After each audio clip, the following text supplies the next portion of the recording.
I made a post and I think there was almost 100 comments under my post. They were all like, yes, men in Idaho scam. They're all scammers. Welcome to episode 11 of More Than an Inmate's Girlfriend.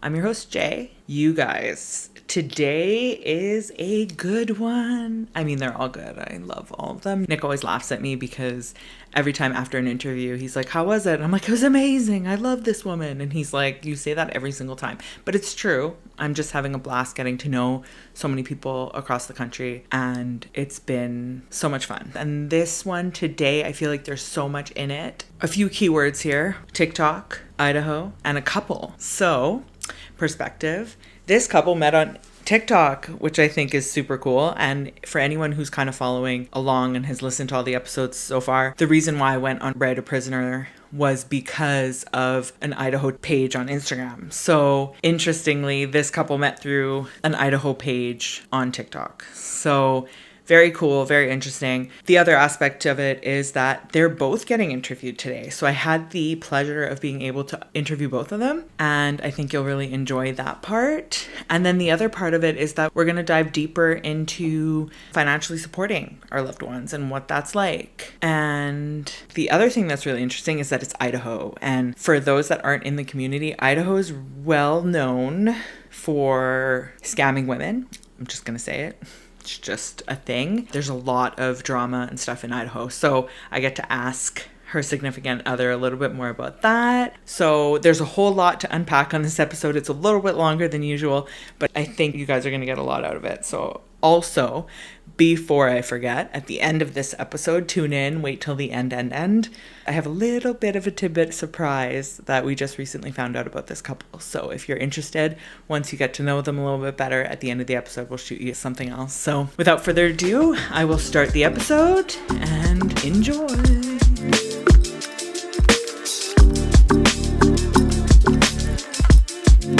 I'm going to introduce you to his better half, Jade. Jade, welcome to the show.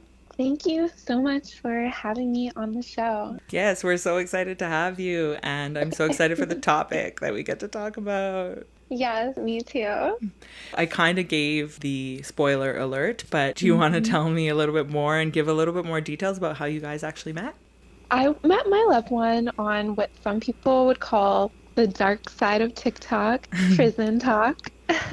I was just scrolling mindlessly one night after a couple glasses of wine, and all of a sudden a video popped up of an inmate in prison looking for pen pals. And I watched the entire thing a few times. I was instantly fascinated and intrigued and interested. It still wasn't enough for me to write any of them. That's when eventually, it was like a week or so later, my algorithm kind of picked up that I was interested in prison talk. Yeah. So all of a sudden my whole page was all this prison talk stuff. And that's eventually when I came across my loved one's video. And that's really where it all began, downloading JPay. He was really the first one that caught your attention? Yes. Well, he was the first one that got me to take the plunge. And what was it about him? This is actually a really great question, because I'm pretty sure that everyone probably says the exact same thing. There was just something different about him. But for me specifically, he has these bright blue eyes, and he just had the sweetest smile, and he has like these deep wrinkles around his eyes, like when he smiles, the George Clooney look. Yeah. And he has this really kind of soft-spoken demeanor that instantly warmed my heart. Everything just stopped for a minute, and my heart was instantly fluttering. But I did think about it, okay? It wasn't like, oh, okay, here we go. Right. I really did think about it for 24 hours, and I kind of kept going back to the video, and I kind of really sat with my intentions. Why would I be writing a prisoner? What is my intentions here? I really wanted to kind of know what I was going to be doing going in. To be honest, I did it for the thrill. I love how you self-reflected. That's so interesting. You're that self-aware that you're like, why am I choosing to make this decision? The people that are against or that criticize people that are in relationship with incarcerated men and women, that's their number one thing is, oh, this person didn't think about it, and you're not thinking through your decisions and you're not making right decisions. Yeah. But you thought your decision through. I really thought my decision through. So, I mean, part of it was for the thrill. Also, I really wanted to help somebody. I know that may sound weird. It was just lust I was feeling. It definitely wasn't love. I never imagined that we would end up in a committed relationship. But I also knew that I wanted to help him, whether that was getting him food or different ways I could enhance his experience. So going in, I Okay. wanted to be a friend and I wanted to have a friend. Also wanted to take care of somebody a little bit. That was kind of really what it was. But I also wanted to be there for somebody. Thought I could be a great pen pal. I thought I'll be so good at this. I never expected it to turn into what it happened. And I feel like so many people also don't go in with that intention of helping someone better their life financially. I knew when I reached out that I was going to help him financially. I knew that. Wow. And reaching out was very effortless for me. Download the app, send them a message, and his reply to me was very thoughtful. It was friendly, it was detailed. I felt like he put a lot of effort into replying. I think I was instantly hooked on him, to be honest, but I was still cautious. And I also wondered, how long can I really keep a relationship like this up? Would the thrill wear off? Would I get bored? Right. Would he get bored? In the beginning, I kind of had all these concerns, but to my surprise, it really feels effortless. I hope he feels the same too. Oh. Like, they have good days and bad days in there. You know what it's like. Very mentally taxing on them in there. And Did he reply to you right away? then like seconds. No, really? I think it was less than 2 minutes.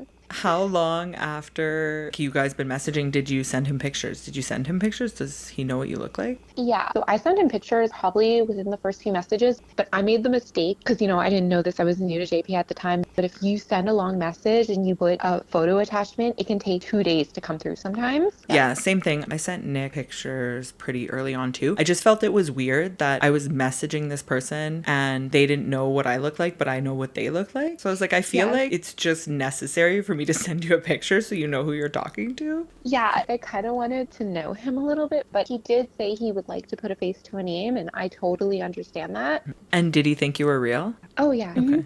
Had you ever dated anyone who was incarcerated before? God, no.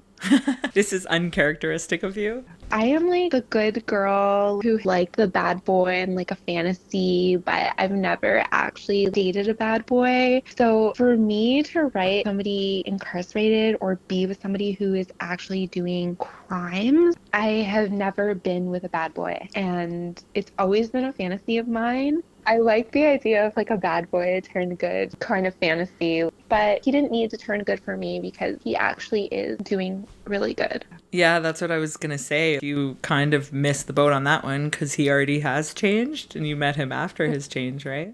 Yeah, he was pretty honest with me about his pre-past experience within the prison system. He's been in and out of prison pretty much his entire life. Many years ago when he was in the system, he was scamming women. He was scamming women. He was involved in drugs. Everything bad that goes on in prison, he was involved in. And yes, that did make me concerned because what type of person, if you have the ability to lie and scam and be a fake person, what does that say about you? Really did concern me when he told me about this, but he really truly has changed. He's in college now. He's taking courses. He's in all the programs. Completed a treatment program before he went in. He's actually quite friendly with the COs. I'm so proud of him. Aww. I'm like, I hate to be in love with somebody's potential. Yeah. And I want to accept him for where he's at because when you get too caught up in somebody's potential,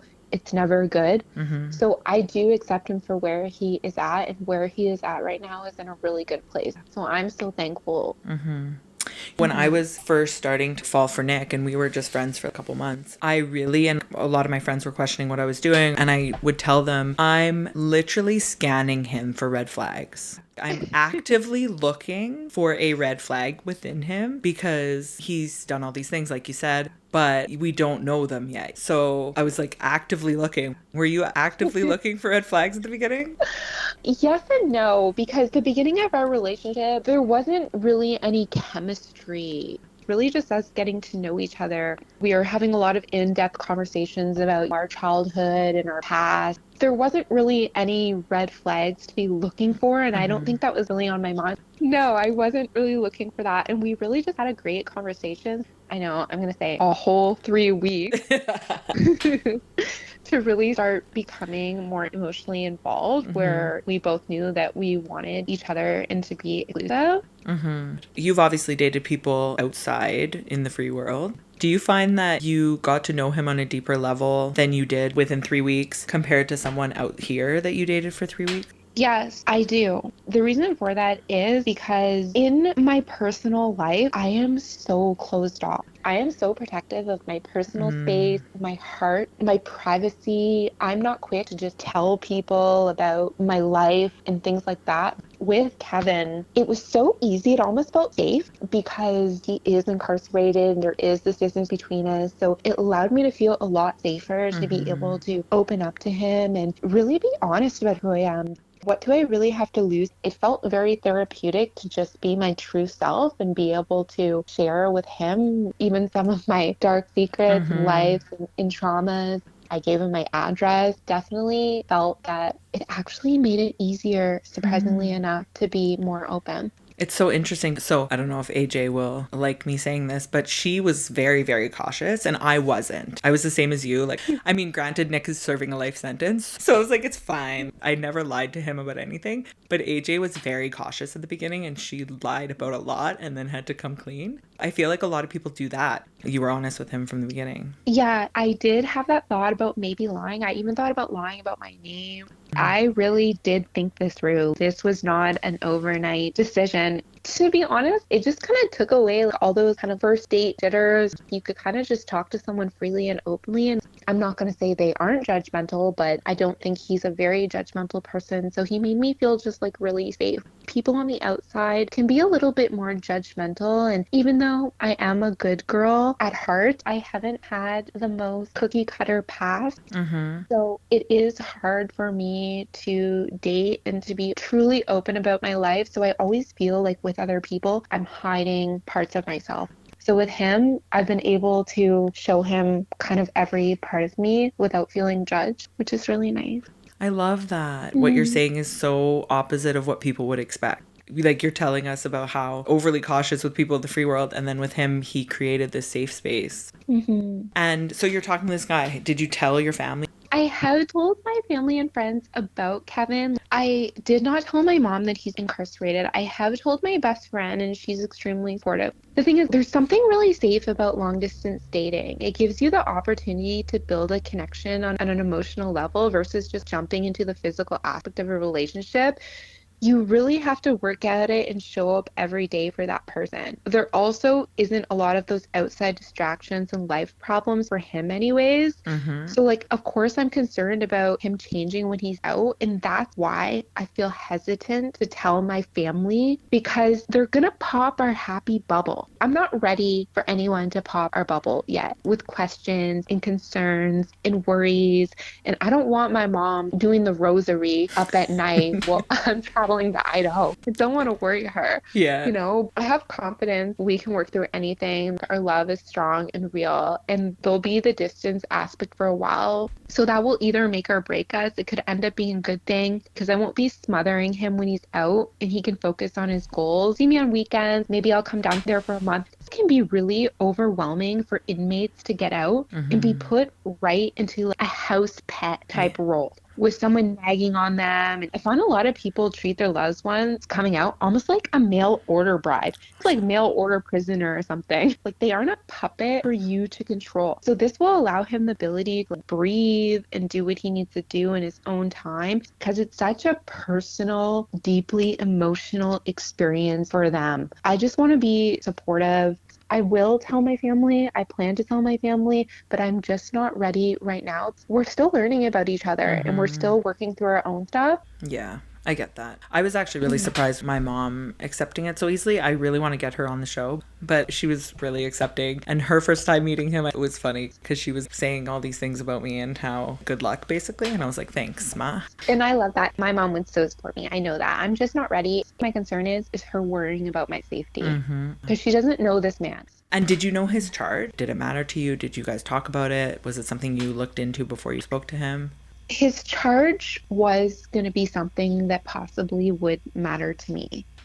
This is always the one thing that always held me back was their charges, because usually on writeaprisoner.com and all those websites, it tells you like right there like, what their charges are. So on TikTok, it's a little bit different. You're kind of going in blind, so you don't really know what they did. But with Kevin, I decided not to look up his charge. I wanted to hear from him when and if he was ready to talk to me about it. And I didn't want to have an opinion based on a news article with false info in it, because usually when you're reading about someone's charge, if it made the news, it's never what it really was. When he did tell me about his charges, it was quite easy to see that he's really a good boy with an unfortunate drug problem. So that was a little bit of a relief for me that it was possession charge. There was another charge that was dropped, and if I may have saw this charge that was dropped, I might have judged him too soon.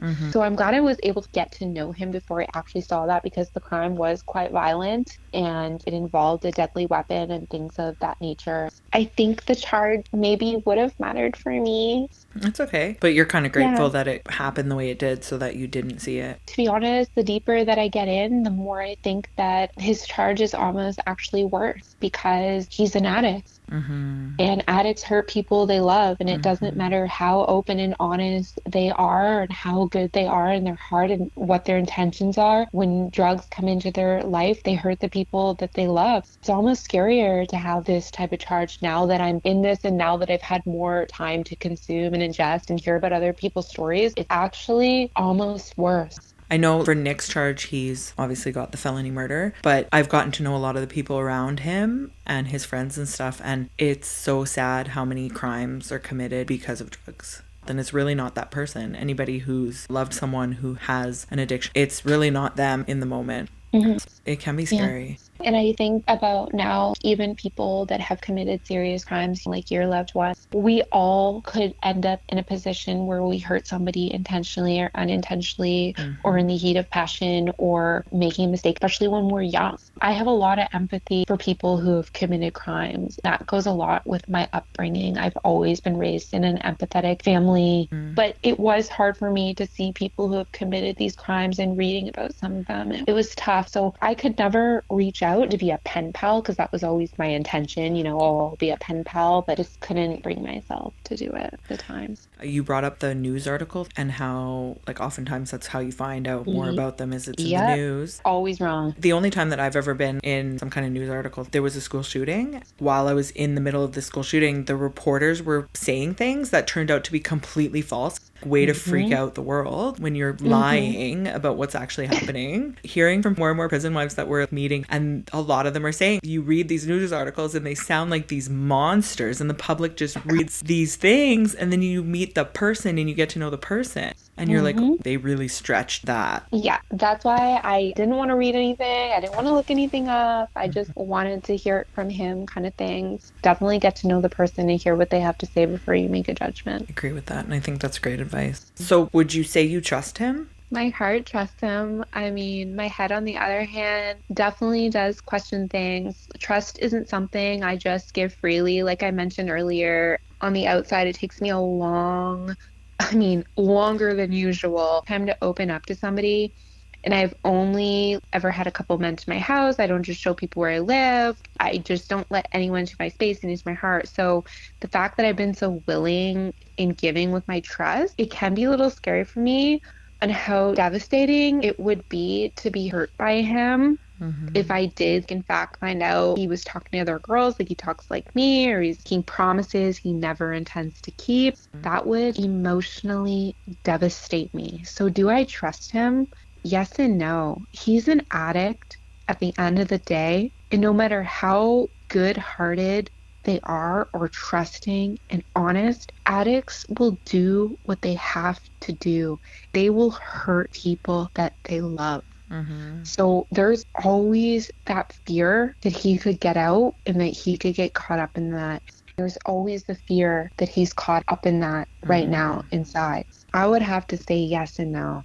It's tough. So it's a different kind of question when it comes to trust, because you trust the person that he is. You trust that he cares about you on that side, but you worry about that other demon. Yeah, it doesn't matter how much you care about somebody when that demon comes in. Honestly, like it makes me cry because he's such a beautiful person. He's got this monster on his back and he's got to get it off. It just hurts me to think about him like in this situation and on these drugs. Yeah. Just watching his body get so thin like it did this last time. He's usually a big freaking dude, and drugs just Took it away. destroyed him. Yeah. Is it a conversation that you guys talk about a lot? We have talked about it a little bit. I try not to push the topic too much, but he seems like he really wants to do better, but I still worry because I'm also an addict. I know how easy it is to lie about your intentions to get better. And I know how easy it is to get better when you're forced to get better. When the money runs out or whatever the case is. I worry. That's all. I really freaking worry. And on the opposite of that, because you have such a deep understanding of it because of your own experiences, you can also know that it's possible to get free of it, right? Oh, God, it is. It's almost like he has a mentor in you to see that it is possible. Yeah, he can take over the world when he gets clean. He's so beautiful. He's such a beautiful person. I just want everything for him. I want the best for him. I want him to be so happy. I want him to have everything in life he wants. I want him to have all his dreams and do it all. You can't help people that don't want to help themselves. 100%. It's like the number one rule, right? Sounds like from what you said and what we're going to learn from him that he's trying to change that path. Yes, he is. He's doing so good. I'm so proud of him. He's so adorable. All right. So Idaho, did you know anything about Idaho and the stigma around Idaho? Did you know anything about it when you reached out to him? Okay, so I had no idea about prison scams or prison dating in general. I definitely didn't know anything about Idaho specifically and the stigma it has for people being scammers. I actually found this out after I reached out to him when I started doing more research, and then I found myself on the Prison Wives Reddit, and then I started seeing things come up about Idaho, and I posted about my loved one. I had a lot of girls come at me like, he's a scammer. This did concern me, and it made me wonder if it's possible maybe none of this on his end is real, and that he's totally playing with my heart and my emotions for financial and emotional support while he's inside. He's admitted in the past that he's scammed women. And while, yes, that does concern me that he has the ability to do that, he also used to be a completely different person back then. So he wasn't involved in any programs. He had a major attitude. He'd just do his time and scam and get involved with all the bad stuff within the system. This time is different because he's actually changed his ways and is a different man than he used to be. And it's easy to see that in his actions and how much effort he puts into his school, his studies, our relationship. But on the other hand, there's no real way for me to know for sure that he isn't like that. I could say, no, not my man. Like, no way, girl. Like, not him. But in life, we can never know. It doesn't matter if he's on the inside or he's on the outside. Men and women will fake whole entire relationships all the time. They also use, they cheat, they lie, they manipulate their partners, they blindside them with a breakup. This can happen whether he's in prison or he's not. It's a choice to trust him and believe him and take a risk with my heart. I choose to believe that he's not doing that to me. And yes, I do give him money, but they need money. If they don't have it coming from family or elsewhere. Having comforts in prisons, art supplies, extra clothes, hygiene, stuff for their cell, all these things help them feel more comfortable and pass the time. So I don't mind helping him out with those things and making sure he can have food and kind of feel like a little bit of a king. This doesn't automatically mean that someone is scamming you. I'm really happy that you're bringing up this topic because I find it really interesting, and also Nick and I's situation is very unique, and I know that it's not most men or women that are incarcerated that have family support, that have the ability of their loved ones, their parents or their siblings that are able to financially contribute, so that I didn't have to, but that was my situation. And I also know one of his best friends, I actually put him on Write a Prisoner because I wanted him to find someone, and he doesn't have anything. So when he met met his now girlfriend, she had no choice but to send him money to communicate, to be able to even communicate. That's not a bad thing. This man has nothing. He cannot offer you anything. He can't even talk to you unless you give him money to do that. So it is an important topic because a lot of times people assume that just because you're sending him money means that he's scamming you. Like you said, it's just the fact of the matter is that some of them don't have the ability to work. They don't have the ability to get money from their family. Exactly. Yeah. You knew kind of when you were messaging him that you wanted to send money and you wanted to make someone happy and make them feel comfortable. 1,000%. Did you have an idea of how much, or did you talk to him about it? I knew that I was going to be supporting him pretty significantly with whatever he needed. I really wanted to spoil him, to be honest with you. Like, I don't have any kids. I don't have any dependents. I really, really wanted to help him any way that I could to make his life more comfortable in there within reason, because I don't want him getting involved in drugs in there. And that's my only concern. Right. So I'm helping with food and hygiene and getting art supplies, and I send him like notebooks for his school. So, I mean, things like that, God, I would not even think twice about helping him with that kind of stuff. If somebody is asking you for substantial amounts of money, I would be maybe a little bit leery. And I remember you saying something about like within your means kind of. Never, ever give somebody money beyond your means. Do not sacrifice your rent payment. Do not go into overdraft. Oh my God, take care of yourself first, because at the end of the day, you don't know this man on the outside. You don't know how your energies mesh or what's going to happen. So, and still take care of yourself, the most important thing. I agree with you 100%. And at the end of the day, yeah, it's nice to have the comforts. And maybe Nick's a little bit different than most people that are incarcerated, but he doesn't buy commissary, or he buys very little. He gets his hygiene. At the end of the day, it's all just added. So to go beyond your means, I think that's something to consider.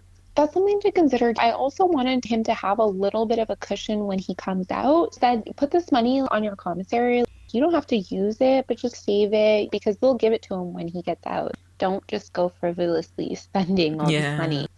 Did you start right from the beginning? No, not right away. Maybe it was a week or two. He wasn't really saying anything, but I was like, can I get you anything? Like, do you need something there? Can I buy you food? What can I buy? I can't wait to ask him about this and how he felt having a woman be like, hey, can I send you pants and clothing? And please let me give you money. Can I buy you a TV? He didn't have a TV at first. So I was like, can I buy you a TV, please? TVs are expensive, by the way. Yeah, I know they are. They're really expensive. Which, it felt so good to buy him a TV. And now we watch shows together. Aw, that's cute. As far as visits, the only other thing that I know about Idaho is that you can't really visit someone if you didn't know them before they were incarcerated. How does that work? Are you not able to see them in person? That's the thing about Idaho, is they're super strict about their visitation, but there actually is a way around it. Basically, they want to see that people are serious about it. So what you would have to do is you send in an application for your visitation, and you're going to automatically get denied. And then after you get denied, they send in an appeal. Once you get the appeal, then you have to email the warden and plead your case on how you add value to his life and why you should be able to see him. And sometimes it can take several emails and several months. But if they see that you're actually putting in the effort, you will get visitation.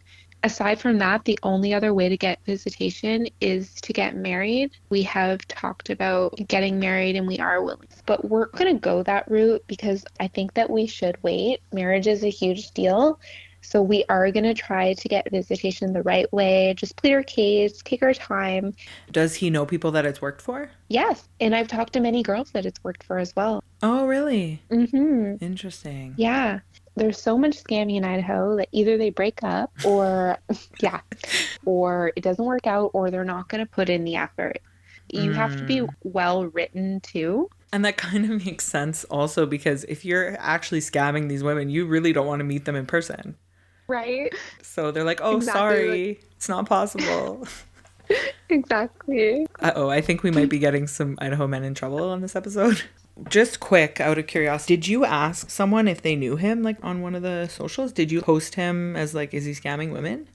I never asked anybody specific if they knew him, but early on, I did make a post asking if there was a lot of men in Idaho that scammed women. I read something about men in Idaho scamming, or I read somebody's post, so I just made a post and I said, does anyone know any? There are a lot of men that scam in Idaho, and so I made a post, and I think there was almost 100 comments under my post. They were all like, yes, men in Idaho scam. Oh my God, like they're all scammers. Yes, it's Mm. bad. He's scamming you. Like, they didn't even know what my story was.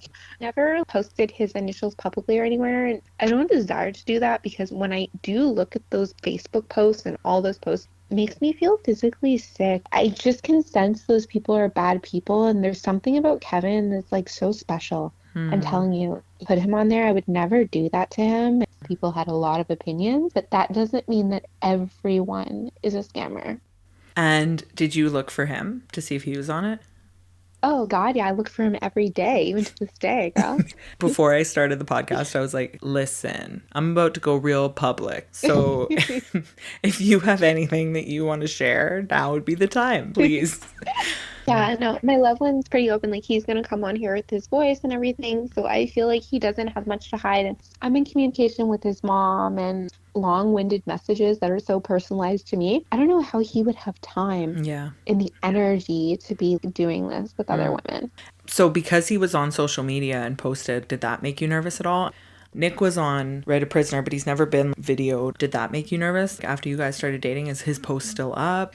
It doesn't really bother me or make me nervous. At the end of the day, in the beginning, he didn't really owe me anything. Mm. He could have been talking to other girls, and I don't have the right to just come into someone's life and say, hey, drop everyone right now. For all he knew, I could have came into his life and left a couple months later just for him to cut everyone else off. The amount of women that come into these men's lives and leave shortly later is very high because they do it for the thrill and they Yep. get bored. If there's not a connection, they move on. Not everyone gets lucky and has a magical connection with the first person they write. It's the same goes for dating apps, Yep. right? We're dating as I see it. So thinking about other girls wasn't on the top of my mind. He was Hmm. honest that he was talking to someone else who he's no longer talking to. And he tells me I'm the only one outside of his family who he talks to, and he prefers it that way. The amount he writes me in the two-page novels, I don't know how he could be doing that with other people. Like, it just Hmm. sounds exhausting. And yes, they may get tons of people saying hi and sending dirty pics, but the reality is most move on. It's a ton of work to build a relationship. If you're getting five-word answers and not a lot of substance with your communication, that would worry me. But his messages are never generic and they're always specific to me. You and I see eye to eye, I think, on that because Nick was on Right a Prisoner. The post stays up for a year, and I messaged him a month or so after his post was up. I never bothered him about it. And he was like, don't you care that the Right a Prisoner is up still? And I'm like, no. If there's other women that are messaging you, then so be it. I'm not worried about it, essentially. His friends would freak out at him because, like, how is Jay okay with it? Like, how has Jay not bothered you to take it down? And Nick told me, he's like, I always tell them, my reply is always, Jay's looking for a reason. Let me catch you doing that. He's like, here's the line. He's like, I'm as far away from that line as possible because Jay's looking. She's just looking for that reason. So, To be honest with you, I have a history of being a little bit jealous, and I'm really in the stage in my life where I'm working on myself actively. I'm in self-help, I'm in therapy. Jealousy is a disease. I'm really working on just being comfortable in my own skin and who I am. And if somebody is going to sway, they're going to sway mm, no matter what you do. It doesn't matter. it's not a Mhm. reflection of you. You No, know, it's a reflection of them at the end of the day. I'm not worried about it. And I know how much he loves me. Before we end, how do you keep your relationship strong through the long distance and everything? What makes you guys stay strong in your relationship? What can you share for others? Talking every day is a big one for me. Like, it's easy to feel disconnected the more time we are apart. Of course, sometimes we can't always talk on the phone because my work schedule can be crazy and our schedules can conflict. Since he's in a lot of programs, he's taking college courses and stuff like that. So when that happens, I do notice myself feeling disconnected a bit, but we never go a day without messaging each other. keeping the conversation interesting. I never want to feel like we know everything about each other. So always love that we're learning more about each other and challenging each other. I like to dedicate 100% of my attention and time to making him feel special every single day. And I feel like he does the same thing for me. Video chatting is new for us, and I can't wait to do more of that. And long distance isn't something that's an issue for me personally. I know not everyone can hack it, but I'm so open for it as long as the goal is to eventually for us to be together in the same place someday, which I do plan to hopefully move to Idaho if in fact this does work out, but I'm not gonna jump before he gets out and go out there because when people get out, it can be really, really difficult. And I know that he's gonna need his space for sure. Right. When is he getting out? I think he's getting out in October. Oh, of next year. Yeah, not too long. It's almost like you have enough time to build your relationship and the foundations of it. Yeah. Is there anything else that we missed today that you'd like to share with the world about him? I would just love to say to everybody, follow your heart, but to always be your eyes open for things. If your loved one needs an abnormal amount of money and his behavior changes, he could be possibly using you, and you don't want to be the one to enable his drug habit. So just kind of always wary of that. So don't support their habit. It may not be that he's using you, but he may have a drug problem. It's very risky to be with an addict who isn't ready to change, and you'll be in for a long road of ups and downs. Sometimes we need to let people go so they can get better. If somebody changes how they treat you because they won't give you money, that's a red flag. Nobody should base your relationship solely on the money that you give them. And also not to expect that just because you read an inmate, you're going to have some magical love story. These love stories do happen, but the fairy tale ending is so much more rare. And don't compare your story to other people's because everybody is so different. Thank you so much. It's really key information. But yeah, you're right. Everyone's relationship is way different. And although it feels like a fairy tale, it's also in an enclosed environment where it's very structured. And when they get out, it is kind of a wild card. For anybody, it would be. It can be, yeah. But there's so many beautiful stories. It can happen. But if your gut doesn't feel it's right, then it's probably not right. I love it. For anybody who hasn't spoken to us or hasn't tried to come on the show, we do an initial call where me and AJ talk to the people so we know a little bit about them, but I really don't know all that much. So it was great to get to know you, and now I'm so excited for him to call later today so that I can see the other side. Thank you so much for coming on. I feel like we learned so much. Thank you so much. You're welcome. I don't know if she talked to you about anything that we talked about, but Idaho is so well known in the prison wives community. I don't watch much TV, but I've heard things in talk show or TNC or something. Yeah. Actually, it's funny because my fiance is from Nebraska, and the reason why I went on Write a Prisoner was because me and my friends, we were going through the Idaho Pen Pal page on Instagram, and then that kind of led me to Write a Prisoner, so it's kind of funny. Okay, yeah, I can see that. So what made you go online to find someone? What was your goal? Well, because there was a lot of guys in here that was getting a lot of attention. They were on TikTok writing them, and they were actually finding people that were not just writing them for fun or for toys or whatever you call it. You know, they were actually finding girls wanting to take time to get to know them. That was cool. So I saw them on there and see, you know, hey, maybe I might get lucky. Maybe God might send me somebody. And was it your first time ever going online? It's not. I've done prison pen pals before. I've been on quite a few with a fairly low level of response most of the time. The last time I did find some for like a long time. Why everyone went astray, but she got scared or I got scared when I got out. That's interesting. So she ghosted after you got out? Yeah, she did. Whoa. Normally you hear the opposite, that the guys, once they get out, they disappear, but you had the opposite experience. She had a really hard time. Right. Did you ever meet any pen pals in person then? No, she's the only one I wanted to take serious enough to actually, like, hey, maybe you should come over here. So that's really what pushed me forward last time. She really did find somebody that helped, so I figured, why not try to get it? So do you find like it really makes a difference when you meet a pen pal? Does it make your experience easier in prison? It does so much. The how are you? Just those words in the morning.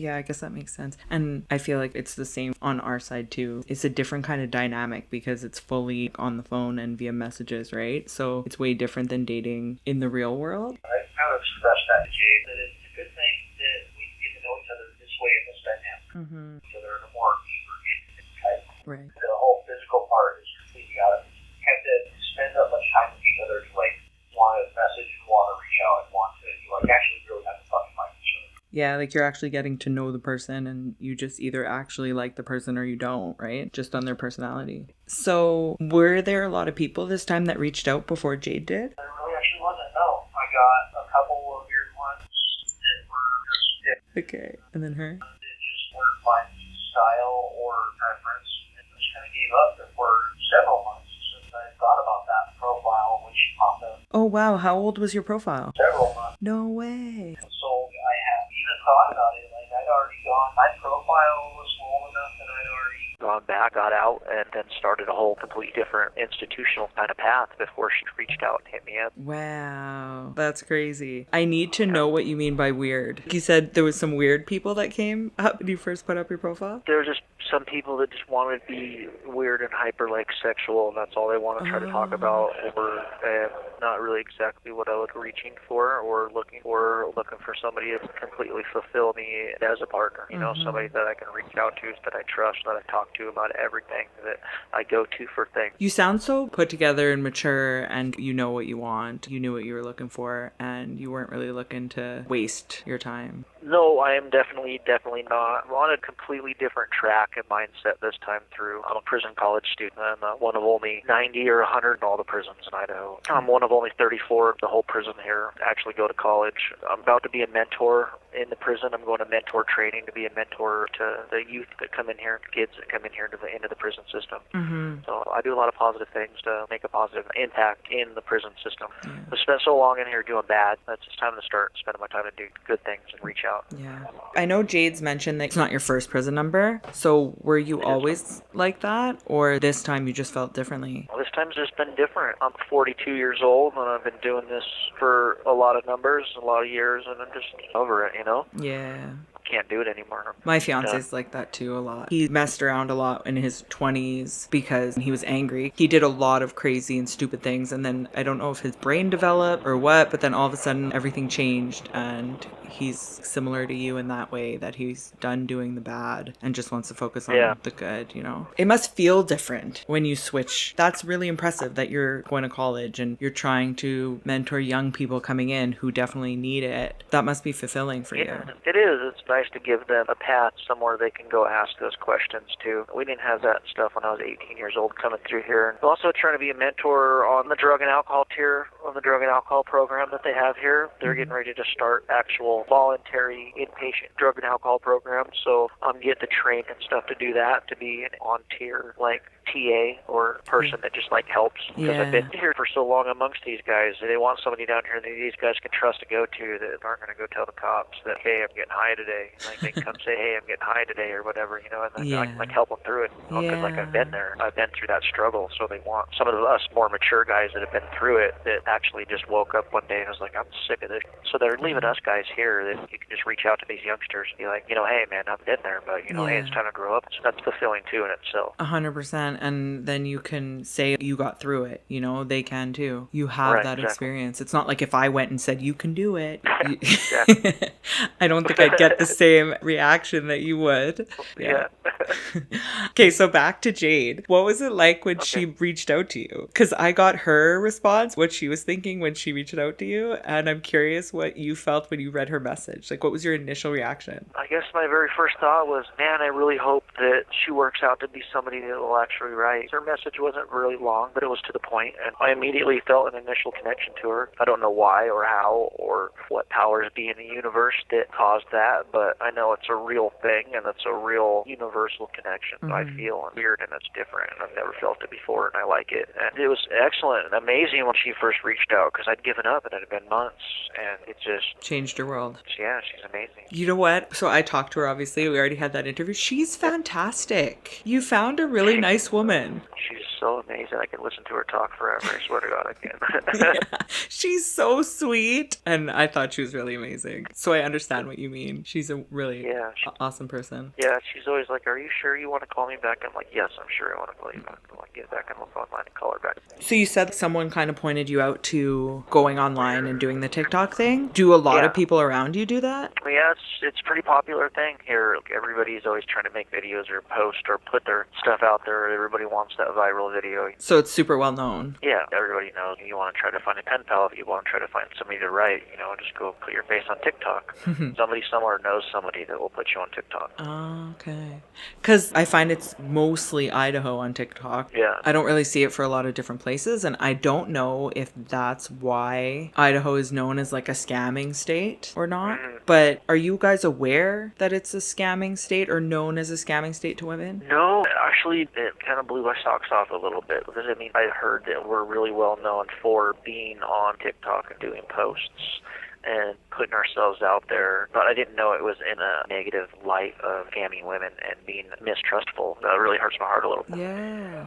Because then I was wondering if people ever reached out to you and kind of told you or tried to say something about it or ask you about it, or if you're friends or whatnot, but it doesn't sound like it. No, I've never run into anybody that I've ever wrote saying, hey, people in your state scam people. But then again, I've never really asked for money or support or really had anybody in my life that does support me. So that's never been a thing in my life that I've looked for, because that's not what I originally was seeking. I was seeking true companionship in my life. I don't care past that what comes with it. Looking for something to just bring substance to my life. You must feel like you've hit the jackpot with her. Yes, she's so amazing. And we talked a little bit about the finances, and a lot of times, like for my situation, it's different because he gets a lot of family support, so I don't need to financially contribute. But she talked a lot about, and she's right, that a lot of times these guys inside don't have financial means to be supporting themselves or to be buying TVs or messaging. I don't know if it costs to message where you are, but there's a lot of finances involved, and then people just assume that someone's scamming you as soon as there's any kind of money involved. Right. But I think that maybe we can run into that too, because this place can get so overwhelmingly expensive on everything, just because they charge out for absolutely everything because they know our family will pay for it. Yeah. That sucks. Yeah. So I don't know if Idaho is more expensive than other places, but you didn't really know about the scamming, but do you know guys in there that kind of have ulterior motives for the people that they're talking to? I'm sure. I'm 100% certain that's on people's agenda, because let's be 100% honest, money makes our world in here go round. If we don't have funds in here, our world is really, really dull and dim. And so whatever level that we choose to do it on, getting some kind of money in our daily life or whatever it may be, for new shoes, new socks, new whatever, food, candy, whatever it may be, fill in the blank, it's a daily grind and hustle for us. It's just a thing. That's what we do. Because every day we live from whatever hustle to whatever hustle. Yeah. Not always bad. Like me, I hustle a lot of stuff on the sides, like art supplies. I hustle shoes, clothes. I'm addicted to buying and selling stuff. Oh, cool. That's a good idea. It is, but it's not at the same time. It's replaced a little bit of that hole inside of me that I got from other forms when I was not doing so well. Does that make sense? Yeah. Okay, so yeah, so it kind of fills that little bit of grind in there too. And I like stuff. You like stuff. I do like stuff. I'm not gonna lie. I like people to be jealous. Right. So how did you feel when she offered to send you money? Because she said that she just offered it. Like, I want to give you this. What did you think? It just offered. Amazing. Awesome. I appreciate it. Yeah. Lots of things, I guess. There's no way this is happening to me. A lot of disbelief. I go through a lot of, I go through waves where I feel bad, too, because she's helping, she's taking such good care. I go through times where I kind of feel bad a little bit, too, well, do I deserve it? Do I deserve her? Do I deserve this happening to me? When I have to sit down, too, and I have to check myself by making intelligent, sound, adult decisions with the things that I'm getting and doing. Right. I bet she's going to appreciate that so much, just hearing you say that you're not taking it for granted, that you're grateful. Yeah, I do very much. It means so much to me. I know that maybe I've been foiled a little bit lately. I have been. There's no other way I can put it but grateful, overwhelmingly grateful. And I definitely don't take it for granted. I don't know really what I would do really without her. It's like you can't remember what it was like without her in your life. No, I really don't. I can't imagine any other day without her in my life at some aspect or on some level. I already hooked her up with my mom, and my mom's called her, I guess, My mom called her yesterday or today, Aww. I think, and she talked to my mom. When you're thinking about her, does she make you want to do things differently to try and keep the relationship? Is there anything that you feel like you've done or you're trying? I don't know. God, I try to do everything. I always try to think of little things that I can do for her to make her feel like I'm giving back in any way that I can, because that's really huge to me in a relationship, being able to give back in whatever form or fashion or way that I can, like gifts, presents, things like that. So I've been making little gifts and have drawings done for her. I'm making a little package that I'm sending out for Valentine's Day to get to her. So I'm going to hand sew in a little body pillow that I'm going to send to her. What? Wow. So, That's so cute. I've never heard that. so yeah. That's nice. And when she first offered to send you money, were you scared that she was testing you? Did you ever feel like she was testing you? It was too good to be true? No, I try not to spend a lot of my time or life focusing on like what ifs or whys. I try to live pretty straight through, straightforward. I try not to live in the mindset that somebody might be testing me, so no. So if you could give any advice to anybody who's entering into a relationship or someone that messages them or someone even coming into prison, what kind of advice do you think you've learned over the past years in prison and maintaining relationships and building them? Just always be honest, always communicate, talk to each other. It's key. You have to talk to each other. 1 minute remaining. You have to be honest, and that's huge. That's everything. Well, honestly, thank you so much. I know the time's up, but I appreciate your time so much, and I know you waited in line a long time to speak to me. And I'm so grateful. Yeah, absolutely. Anytime. Hopefully I didn't do too bad. You guys did All right, great. It was so lovely much. meeting you.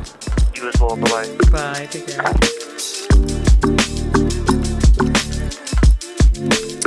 Okay, you guys. I don't know what you thought about it. I think it was pretty cool to be able to interview both of them. It was really exciting. I think we're going to do a little bit more of that moving forward because it's so fascinating, the male perspective. But anyways, the tidbit, the little secret that's going on is we found out, I think like last week or a couple of days ago even, Jade messaged AJ and I, and they got engaged. Yay! Congratulations on the lovely couple. We're so excited for you. We can't wait to hear about it. As someone who recently got married, it is quite the experience. So I'm very excited for them. I'm really looking forward to hearing all about it, and I'm sure we will be able to give you updates. So with that, thank you again for listening to another episode. Take care. Bye.